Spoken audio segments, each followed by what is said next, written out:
Hello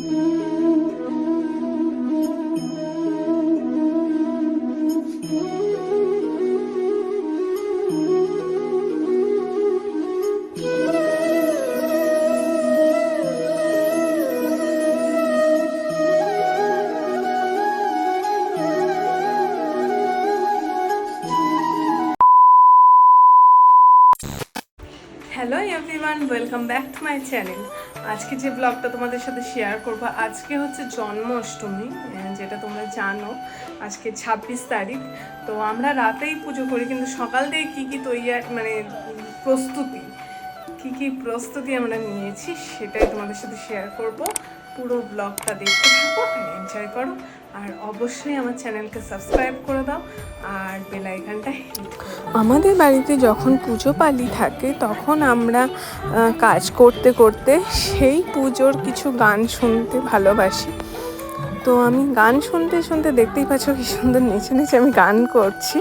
তো গান শুনতে শুনতে আমি সবজিগুলো কাটছি। এখানে যে আলুগুলো কাটছি সেগুলো আলুর দমের প্রস্তুতি নেওয়া হচ্ছে। তো সকালে উঠে আমরা ব্রেকফাস্টটা করে নিয়ে প্রত্যেকে স্নান করে নিয়েছি। তো তোমরা দেখতেই পেলে নারকেল কোড়া করে নিয়েছি। নারকেল কোড়ানোর সময় তনুশ্রীর দায়িত্ব ছিল আমার ভিডিওটা করায়। অ্যাকচুয়ালি ও সেই সময় একটু বিজি ছিল এই পুজোর কাজে, তো করতে পারিনি ভিডিওটা। তো এখানে দেখতে পাচ্ছ দই বড়া কমপ্লিট হয়ে গেছে, মালপোয়া ওদিকে ভাজা হচ্ছিল, আর আমি এদিকে আলুর দমের আলু কেটে রেখেছিলাম, সেটা মা বয়েল করতে বসিয়ে দিয়েছে। এবার আমি 5 রকম ভাজা যেটা হবে সবজি সেটা আমি কেটে নিচ্ছি।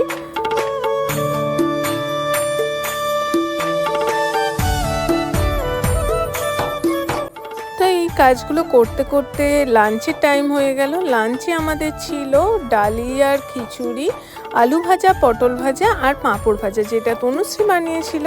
এবার আমি তালটাকে ছেঁচে নিচ্ছি যাতে তালের সমস্ত পাল্পটা আমি বার করে নিতে পারি।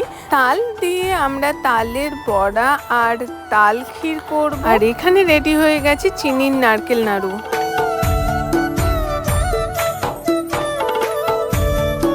এদিকে আমি আর তনুশ্রী মিলে গুড়ের নারকেল নাড়ুও রেডি করে নিলাম। তো এখন বাজে 4:30। মোটামুটি দেখলে আমরা কতটা কাজ রেডি করলাম। আমি এখন দেখাইনি, আমি ময়দাটা মেখে একটা সাইড করে রেখে দিয়েছি, কারণ ওটা আসলে তাহলে আমরা লুচিটা ভাজতে পারবো। তো ব্যাপার হলো কি, এখন যাচ্ছি আমরা ফুল আনতে লেক মার্কেটে। তোমরা জানো আমি লেক মার্কেট থেকেই ফ্লাওয়ার প্রেফার করি। যদি পারতাম তাহলে সকালবেলা যদি ভালো হতো হাওড়া মার্কেটে যাওয়ার, কারণ এখন ফুলের প্রচুর দাম। জানি না কতটা ফুল পাবো, তারপরে অনেকটা দেরি হয়ে গেছে, ফুল আদৌ পাবো কি না পছন্দসই। দেখি যাই, গিয়ে যা পাবো সেই নিয়ে আসতে হবে। আমরা যখন বেরিয়েছিলাম তখন প্রায় 4:30 বাজে, কিন্তু রাস্তায় এত জ্যাম হয়েছিল যে আমাদের লেক মার্কেট পৌঁছতে প্রায় 5:45 হয়ে গেল। তো দেখতেই পাচ্ছ রাস্তায় মিছিলও বেরিয়েছে উই ওয়ান্ট জাস্টিসের।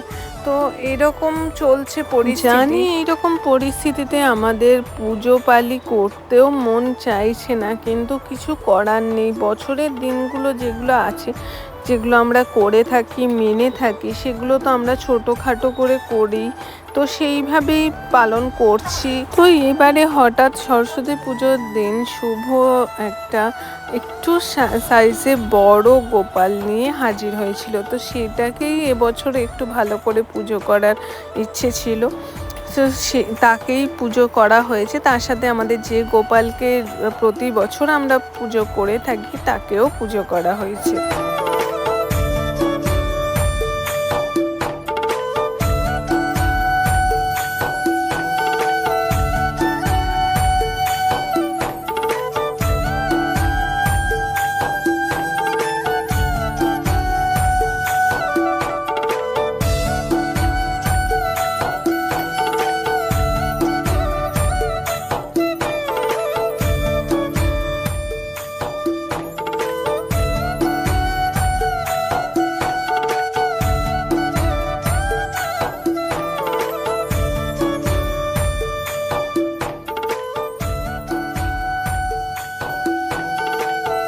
তো দেখতেই পাচ্ছ আমি ফাইনালি লেক মার্কেটে পৌঁছে গিয়েছি। আর প্রতি বছর আমি এই দোকানটা থেকেই ফুল নিই, তো দাদা কিছু কম সমও করে দেয়, তো সেহেতু আমি ফুলগুলো নিচ্ছিলাম। এখানে তোমরা চাইলে পালনাও রেডি করে দেবে ফ্লাওয়ার দিয়ে ডেকোরেশন করে, কিন্তু সেটা আমি করাইনি, কারণ এখানে যে পালনাগুলো হয় সেগুলো সাইজে যথেষ্ট বড় হয়, তুমি সুন্দর করে সাজাতেও পারবে। তো ব্যাপারটা হচ্ছে আমাদের গাড়িতে নিয়ে যেতে অসুবিধা হয়, আর আমাদের যেহেতু পিতলের পালনা আছে সেহেতু আমি পালনা রেডি করাইনি। আমি ফ্লাওয়ার নিয়ে নিয়েছিলাম, ফ্লাওয়ারগুলো দিয়ে ডেকোরেশন কমপ্লিট করে নিয়েছিলাম আমার যে পালনাটা আছে। তবে তোমরা যদি ভাবছো লেক মার্কেট থেকে ফ্লাওয়ার নেবে তাহলে কিন্তু অবশ্যই বার্গেনিং করে নিও, কারণ ওদের চার্জ অনেক হাই থাকে। তবে হ্যাঁ, সব রকম ফ্লাওয়ার তোমরা পেয়ে যাবে এই একটা জায়গাতেই। তো আমি সেহেতু এখান থেকেই ফ্লাওয়ার নিই, কারণ হাওড়া মার্কেটে যাওয়া আমার জন্য পসিবল হয়ে ওঠে না।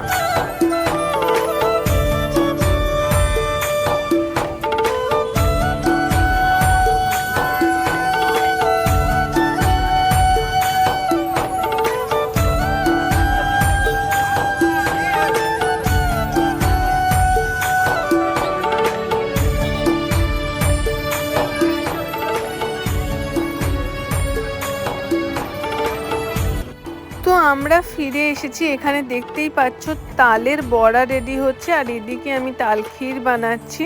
তো বলে রাখি আমরা এর মধ্যে ফিরে এসে সিঙ্গাড়া আর চা খেয়েছিলাম, যেটা তোমাদের সাথে আমার শেয়ার করা হয়নি, কারণ সব কিছু ভিডিও করতে আমি ভুলেও গেছি, আর টাইমটাও ছিল না, সেহেতু শেয়ার করা হয়নি।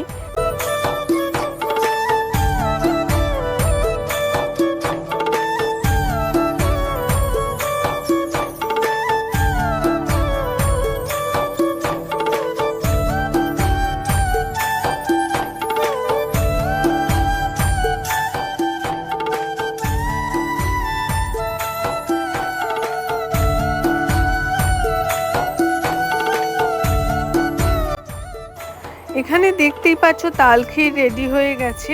তারপর আমি সুজি বানাচ্ছিলাম, যেটা ছিল সুজির হালুয়া। তো সুজি বানাচ্ছিলাম, মা ওদিকে বাকি তালের বড়াগুলো ভেজে নিচ্ছিল,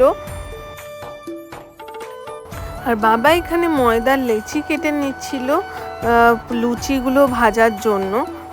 বলে রাখি তোমাদের লুচির মধ্যে অন্যরকম একটু বানানো হয়েছে, কারণ তার মধ্যে অল্প করে আমরা বিউলির ডালের স্টাফিং দিয়েছিলাম একটু অন্যরকম টেস্ট হওয়ার জন্য, কচুরি মতন হওয়ার জন্য। আর এখানে দেখতেই পাচ্ছ আমি পালনাটাকে সুন্দর করে সাজিয়ে নিচ্ছি। আমি তো ওদের মতো প্রফেশনাল নই, যেটুকুনি পেরেছি রেডি করার চেষ্টা করেছি।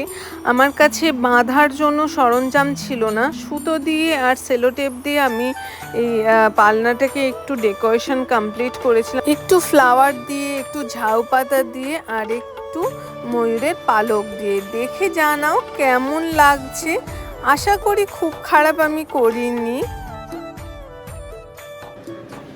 আর এখানে মা আলুর দমটা বানিয়ে নিচ্ছে, আলুর দমটা বিশ্বাস করো খুব ইয়াম্মি হয়েছিল। অবশ্যই আমার শাশুড়ি মায়ের হাতের রান্না খুবই ভালো, তোমরা আগেও দেখেছো।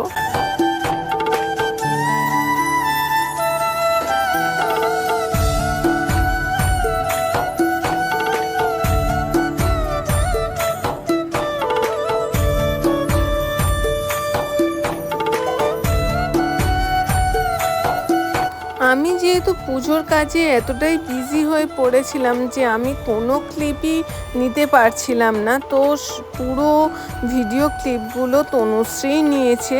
আর এদিকে দেখতেই পাচ্ছ যে এখানে পোলাও রেডি হচ্ছে, আর এদিকে আমার ডেকোরেশন কমপ্লিট হয়ে গেছে। দেখে জানাও কেমন লাগছে আমার গোপুর পালনাটা।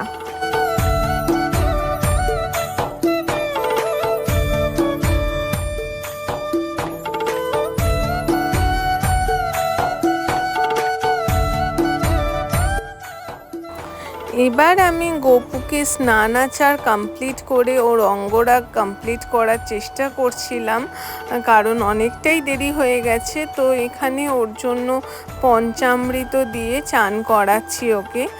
দেখতেই পাচ্ছ প্রথমে আমি ঘি দিয়ে ওর গাটাকে একটু ভালো করে মাসাজ করে নিচ্ছি। তারপরে দিলাম দই।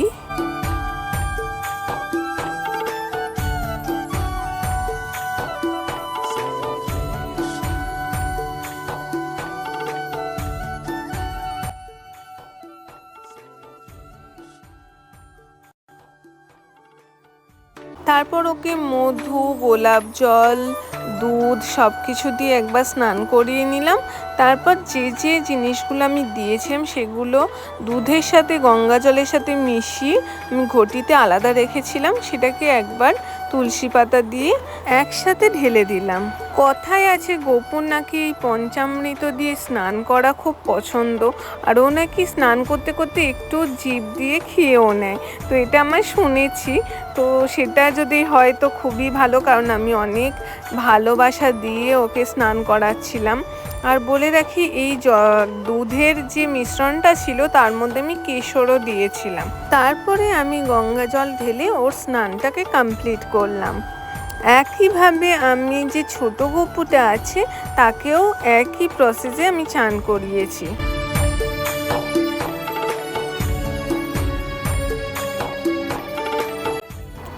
এদিকে দেখো তনুশ্রী লুচিগুলো ভেজে নিচ্ছে, তার সাথে ব্লগও করছে। তো ক্লিপ নেওয়ার জন্য ওই ছিল, কেউ ছিল না সেরমভাবে ক্লিপ নেওয়ার জন্য, কারণ সবাই কাজে বিজি ছিল। তো ও এক হাতে ব্লগের ভিডিও নিচ্ছিল, তার সাথে এই লুচিগুলোও ভেজে নিচ্ছিল।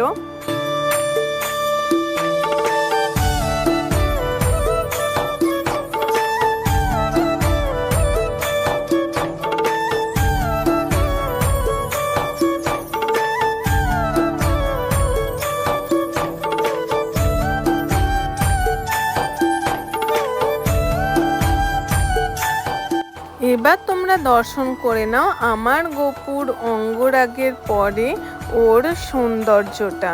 দেখো কতটা সুন্দর লাগছে, আর কি সুন্দর পালনায় বসে মনে হচ্ছে যেন ও সবকিছু দেখে খুব হাসছে, ওর খুব মজা লাগছে। আমাদের যেহেতু একটাই পালনা, তো বড় গপুটা বসানোর পরে ছোট গপু বসানোর জায়গা হচ্ছিল না, তো সেই জন্য আমি ওকে পাশে একটা আসন পেতে বসিয়ে দিয়েছি। দেখো তো দুজনকে কত মিষ্টি লাগছে। জানি না ছোট গপুর হয়তো রাগ হচ্ছে, প্রত্যেক বছর পালনায় ও বসে, আর এবছর ওকে বড় গপুটাকে বসানো হয়েছে, যেহেতু ও এবছর প্রথম এসছে সেহেতু। এইসব করতে করতে রাত্রির 12টা বেজে গেল। কিছুটা আমরা ওয়েট করেছিলাম, আমরা ঠাকুর ঘরে বসে কিছু গল্প টল্প করছিলাম, আর তার মধ্যেই 12টা বেজে গেল। তো 12টা বাজার সাথে সাথে আমরা পুজো শুরু করে দিলাম। আমরা প্রত্যেক বছর রাত 12টাতেই পুজো করি, তো সেটাই আমরা করেছিলাম। আর আমরা নিজেরাই করি, কোনো ঠাকুরমশাই দিয়ে পুজো করি না, সেহেতু যেটুকুনি পারি সেটুকুনি করার চেষ্টা করেছি।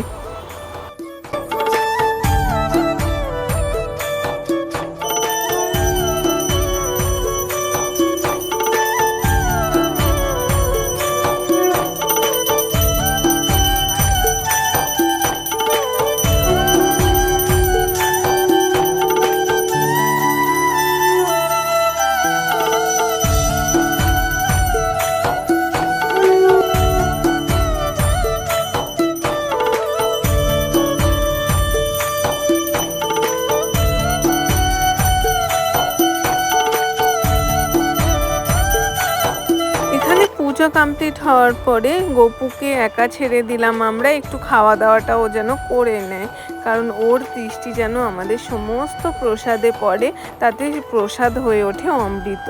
কারণ পুজোর প্রসাদ অমৃত হচ্ছে কিছু কম না। তারপর আমরা রাতের ডিনারটা কমপ্লিট করলাম ঠাকুরের কাছে বসি। আর আজকের জন্য ব্লগটা এখানেই শেষ করলাম। সবাই সুস্থ থেকো, ভালো থেকো, টাটা।